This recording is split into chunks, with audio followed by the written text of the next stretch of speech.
Saviez-vous qu'à chaque nouvelle année, des millions de personnes célèbrent cet événement d'une manière qui, au lieu de les rapprocher de Dieu, les éloigne de leur véritable destinée spirituelle? Ce moment, qui devrait être empreint de sacralité, se trouve souvent réduit à des excès futiles et à de résolutions superficielles, laissant derrière lui un vide émotionnel et spirituel.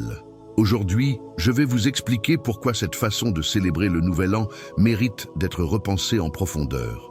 Si vous ressentez que vos fêtes manquent de profondeur, ou si vous aspirez à transformer cette occasion en un moment de renouveau spirituel, restez attentifs à ce message jusqu'à la fin.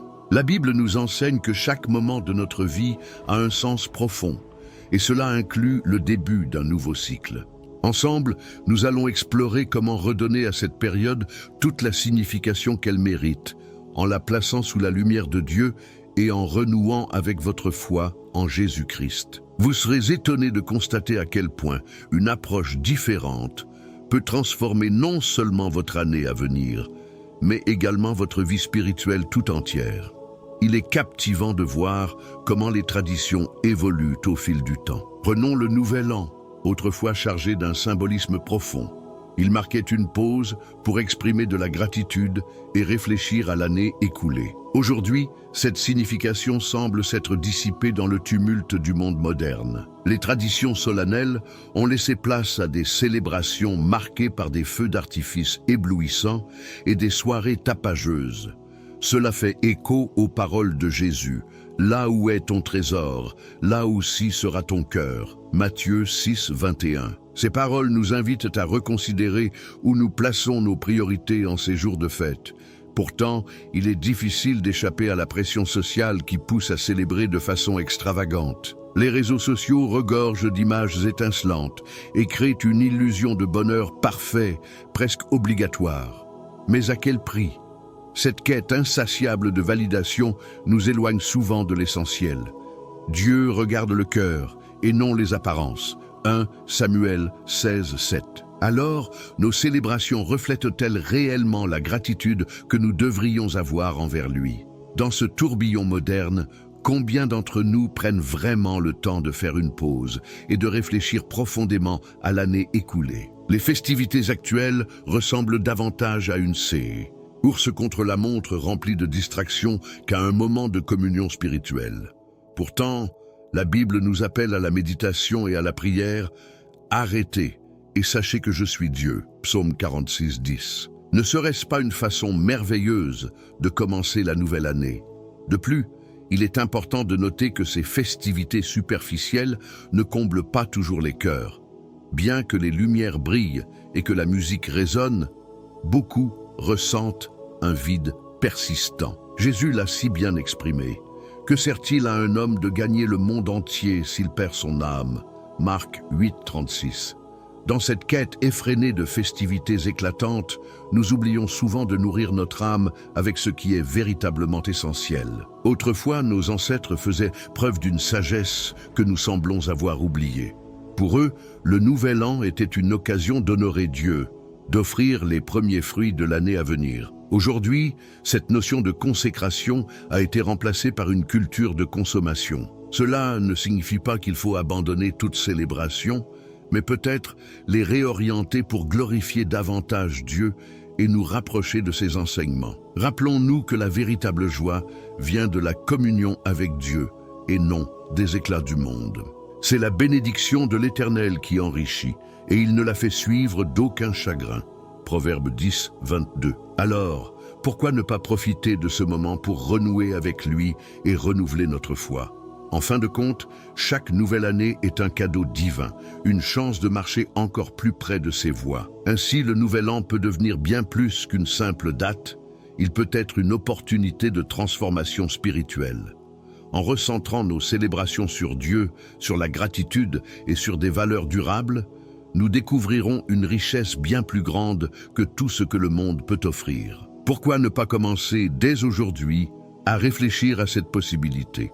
Et maintenant, explorons plus profondément les conséquences des dérives modernes. Il est étrange, n'est-ce pas, que la période censée être la plus joyeuse de l'année puisse parfois devenir une source de tristesse et de tension. Le Nouvel An, censé marquer un nouveau départ, s'accompagne souvent d'un fardeau émotionnel inattendu. Les experts parlent de holiday blues, un état de déprime qui survient après les fêtes de fin d'année et peut durer bien au-delà du 1er janvier. Ce phénomène reflète clairement l'écart croissant entre les valeurs spirituelles profondes et les attentes irréalistes imposées par la société moderne. Cela fait écho aux paroles de Jésus. « Venez à moi, vous tous qui êtes fatigués et chargés, et je vous donnerai du repos. » Matthieu 11, 28. Les statistiques sont tout aussi parlantes. Une enquête récente menée aux États-Unis révèle que près de 98% des adultes ressentent du stress ou de l'anxiété entre Noël et le Nouvel An. Les raisons incluent des pressions financières, des attentes sociales élevées et un sentiment de vide une fois les festivités terminées. Ce phénomène met en lumière une déconnexion avec ce qui est véritablement important: la foi, la gratitude et la communion avec Dieu. La Bible nous rappelle que Dieu est proche de ceux qui ont le cœur brisé et sauve ceux qui ont l'esprit abattu. Psaume 34, 18. Alors, pourquoi ne pas recentrer cette période sur lui? L'un des aspects les plus troublants est que cette période exacerbe souvent les sentiments d'isolement. Tandis que certains affichent une image de fête et de bonheur parfait, d'autres se sentent encore plus seuls face à ce contraste apparent. Saviez-vous que lors des dîners somptueux ou des festivités éclatantes, ceux qui n'ont pas un cercle social solide ou une famille proche ressentent intensément la solitude? Pourtant, le message de la foi est clair. Dieu ne nous abandonne jamais. Dans Deutéronome 31, 8, il est écrit « L'Éternel marche lui-même devant toi. Il sera avec toi.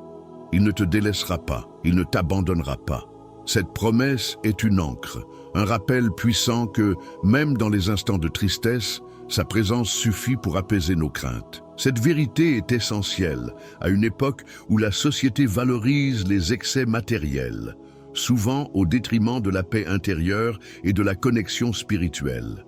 L'un des aspects les plus marquants de cette période est l'intensité de la consommation. En poursuivant des biens matériels et des expériences tape à l'œil, beaucoup négligeant l'importance de se nourrir spirituellement. Ce vide ressenti est inévitable. Les possessions ne comblent jamais le cœur, comme le fait une véritable connexion avec Dieu. Jésus nous enseigne dans Matthieu 4, 4, « L'homme ne vivra pas de pain seulement, mais de toute parole qui sort de la bouche de Dieu. » Ce passage est un appel clair à rechercher ce qui nourrit l'âme et non ce qui brille simplement aux yeux du monde. Ce détournement des priorités a des conséquences tangibles, des niveaux d'anxiété croissants, un sommeil perturbé et parfois des comportements autodestructeurs tels que des excès alimentaires ou la surconsommation d'alcool. Pourtant, la Bible nous rappelle que notre corps est le temple du Saint-Esprit, 1 Corinthiens 6, 19, et prendre soin de nous-mêmes est une façon d'honorer Dieu. Cette période pourrait être l'occasion parfaite de réfléchir à la manière dont nous pouvons aligner nos vies sur ses plans pour notre bien-être. Revenir aux fondamentaux de la foi, tels que l'amour, la charité et la gratitude, peut offrir un refuge face aux attentes irréalistes imposées par la société.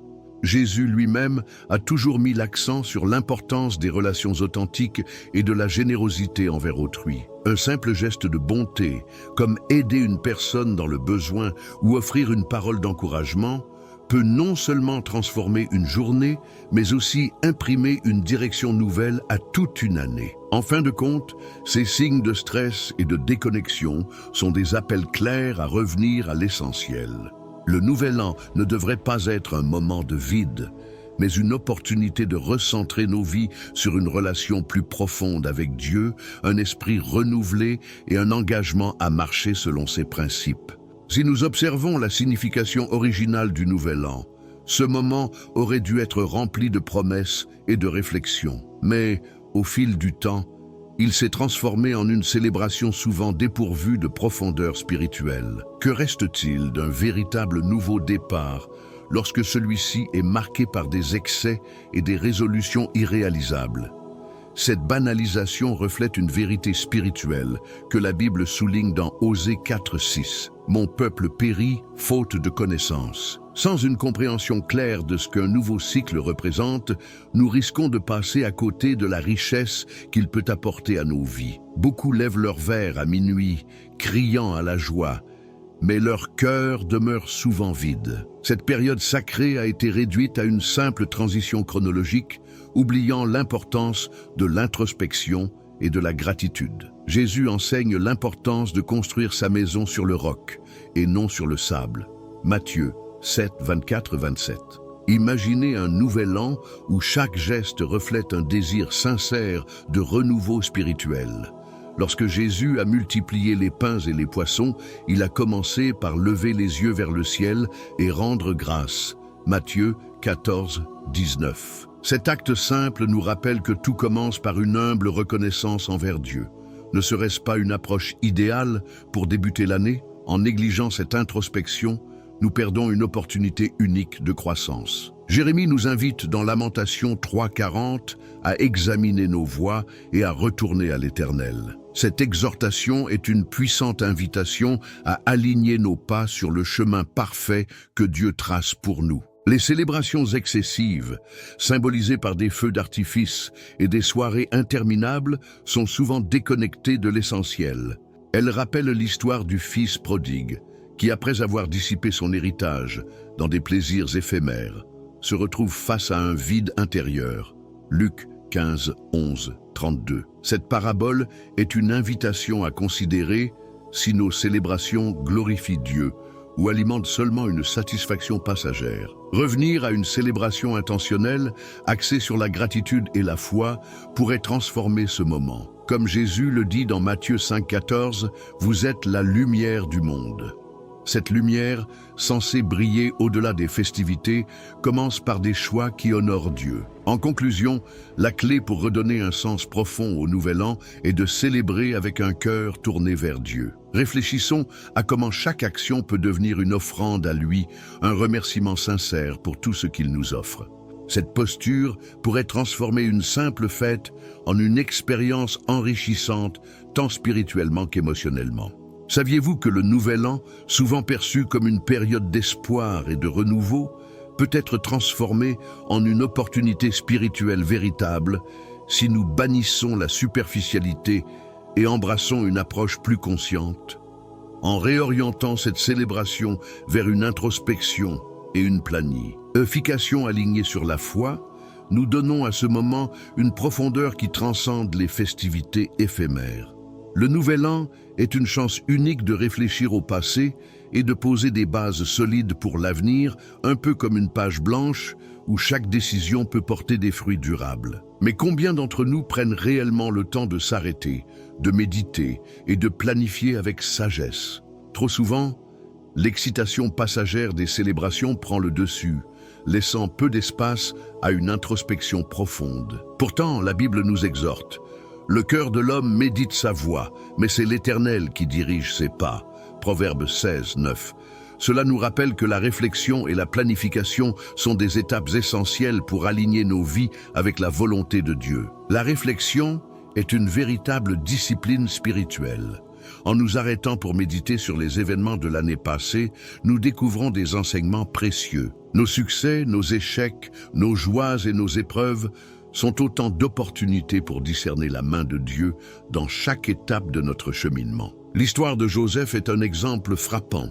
Malgré les épreuves, il a finalement été utilisé par Dieu pour bénir sa famille et son peuple. Genèse 50, 20. Cette perspective nous incite à regarder notre propre parcours avec gratitude et humilité, reconnaissant que chaque expérience a un but dans le plan divin. En outre, la planification n'est pas simplement une tâche pratique, c'est une expression de foi. Cela reflète notre responsabilité de gérer sagement les opportunités que Dieu nous confie. Cependant, cette planification doit toujours être soumise à ses plans, comme le souligne Jacques.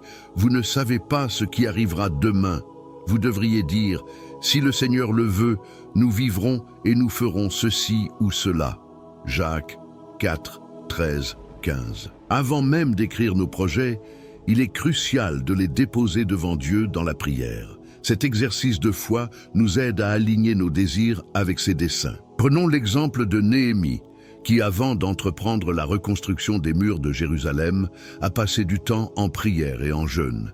Néhémie 1, 4, 11. Cette connexion spirituelle a renforcé sa vision et lui a donné la clarté nécessaire pour mener à bien son projet.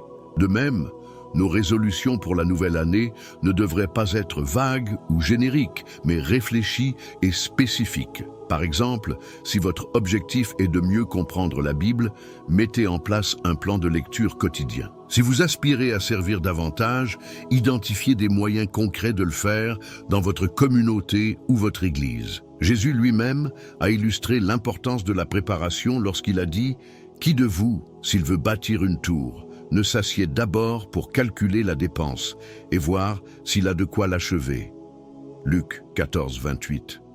Cela souligne que tout objectif mérite une stratégie claire et réfléchie. La réflexion et la planification peuvent également être enrichies par une dimension communautaire. Partager vos objectifs avec des proches ou des membres de votre communauté spirituelle peut renforcer votre engagement et fournir un soutien mutuel. Comme le dit Ecclésiaste, deux valent mieux qu'un, parce qu'ils retirent un bon salaire de leur travail, car s'ils tombent, l'un relève son compagnon. Ecclésiaste 4, 9, 10. En travaillant ensemble, nous pouvons nous encourager à rester fidèles à nos engagements et à croître dans la foi. En fin de compte, cette démarche de réflexion et de planification n'est pas seulement une activité personnelle, c'est une offrande spirituelle. En disant à Dieu, « Voici ma vie, Seigneur, guide-moi et utilise-moi pour ta gloire », nous consacrons nos projets à son service. Le Nouvel An représente également une opportunité sacrée de renouvellement et de réorientation. Chaque année qui commence est un cadeau divin, une chance de repartir à zéro avec un cœur rempli de gratitude et d'espoir. Si quelqu'un est en Christ, il est une nouvelle créature. Les choses anciennes sont passées. Voici, toutes choses sont devenues nouvelles. 2 Corinthiens 5, 17. Ce passage résume le cœur du renouveau que le Nouvel An peut incarner. Mais ce renouveau commence par un engagement conscient à laisser derrière nous ce qui freine notre croissance spirituelle. Dans Jean 15, 2, Jésus parle du Père comme du vigneron qui émonde les branches pour qu'elles portent plus de fruits. Ce processus d'élagage spirituel est une invitation à examiner nos vies, à abandonner ce qui nous éloigne de Dieu et à nourrir ce qui produit des fruits dignes de lui. Le Nouvel An est aussi un moment pour redéfinir nos objectifs avec sagesse. Contrairement aux résolutions éphémères souvent motivées par des attentes mondaines, les objectifs spirituels se concentrent sur l'essentiel, notre relation avec Dieu, notre amour pour les autres et notre rôle dans l'accomplissement de ses plans. Jésus a dit « Cherchez premièrement le royaume de Dieu et sa justice, et toutes ces choses vous seront données par-dessus. » Matthieu 6, 33. En plaçant nos priorités spirituelles en premier, nous alignons nos vies avec les bénédictions divines. Enfin, le Nouvel An est une opportunité de réconciliation, tant avec Dieu qu'avec les autres. Paul nous rappelle dans Éphésiens 4, 32 « Soyez bons les uns envers les autres, pleins de compassion. Pardonnez-vous réciproquement, comme Dieu vous a pardonné en Christ. » En embrassant le pardon et la réconciliation, nous pouvons commencer l'année avec un cœur purifié et renouvelé, prêt à recevoir les bénédictions que Dieu réserve à ceux qui marchent selon ses voies. En nous engageant à restaurer nos relations, nous entamons la nouvelle année avec un cœur renouvelé et des liens consolidés, prêts à refléter la lumière de Christ dans un monde souvent marqué par la division. Ce moment représente également une opportunité précieuse pour renouveler notre engagement envers l'appel unique que Dieu a placé sur chacune de nos vies. Souvenons-nous des paroles inspirantes de Jérémie 29, 11 « Car je connais les projets que j'ai formés sur vous, dit l'Éternel, projets de paix et non de malheur, afin de vous donner un avenir et de l'espérance. » Et ces plans divins ne se réalisent que par une écoute attentive et une soumission constante à sa volonté, une démarche qui transforme le Nouvel An en un véritable pilier de renouveau spirituel. Pour poser les bases solides de cette transformation, la prière et la méditation sont indispensables. En offrant ce temps à Dieu, nous lui demandons de diriger nos pas et de bénir nos efforts. un exemple édifiant est celui de Daniel, qui, malgré des épreuves considérables, a maintenu une discipline de prière quotidienne, s'agenouillant 3 fois par jour. Daniel 6:10. Cette habitude inébranlable l'a non seulement ancré dans sa foi, mais lui a également permis d'accomplir des œuvres remarquables pour le royaume. De même, en faisant de la prière une priorité, nous nous alignons sur les desseins divins et renforçons notre capacité à relever les défis avec foi et persévérance. Le nouvel an peut devenir une pierre angulaire pour l'année à venir si nous plaçons notre foi au centre de nos priorités. Cela implique de renouveler nos engagements spirituels, de redéfinir nos objectifs avec intentionnalité et d'avancer avec une confiance totale en Dieu. Ce processus n'est pas seulement une décision ponctuelle, mais une fondation qui soutient tout ce qui suivra. En cultivant cette perspective, nous transformons ce moment en un tremplin vers une croissance spirituelle continue et profonde.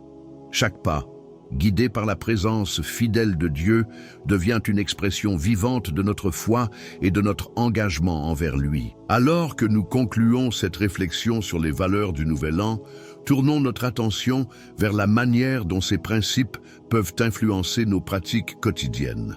Et vous, comment célébrez-vous habituellement le Nouvel An ? Après avoir exploré ensemble ces vérités spirituelles, pensez-vous qu'il est temps de redéfinir vos célébrations pour leur donner une signification plus profonde ? Partagez vos pensées et expériences dans les commentaires ci-dessous. Votre témoignage pourrait être une source d'inspiration pour d'autres, les encourageant à adopter une approche plus spirituelle et significative. Si ce message a résonné dans votre cœur, je vous invite à vous abonner à ce canal et à activer les notifications. Ainsi, vous ne manquerez aucun de nos futurs contenus qui continueront à nourrir votre foi et à vous guider dans votre marche avec Dieu.